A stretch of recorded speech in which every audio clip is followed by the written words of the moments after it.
Okay, so imagine this. You're living in your city, doing your own thing, and then people that you don't really know start a whole new city a couple of miles away. And then all the homeless people and minimum wage workers from your city move to that one, and then a couple of months later you get an invitation to a block party that they're hosting. Would you go? Because that's the question that Rome's neighbors faced nearly 3,000 years ago. This is day 5 of reading the history of Rome by Livy and giving you the highlights so you can tell all your friends that you read a book this year. Okay, so Romulus has just come up with a plan to fix the problem that Rome has, which is that only men live there and not enough women.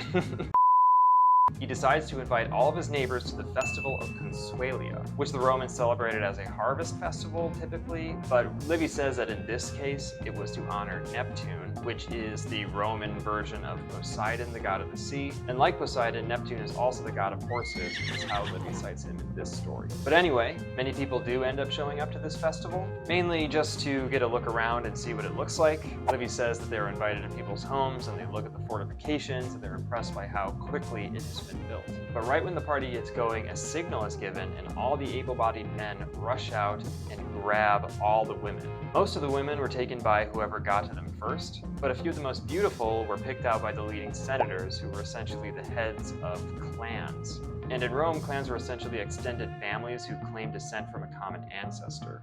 And here, Livy includes kind of a funny detail about the attack.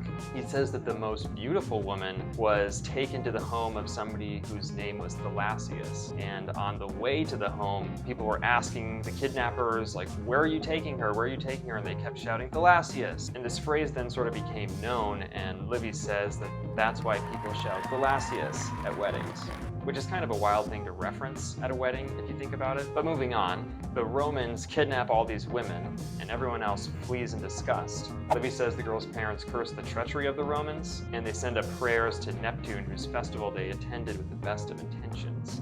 Now they're not going to let this stand, they will respond. But we're out of time for today, so that will have to come next time.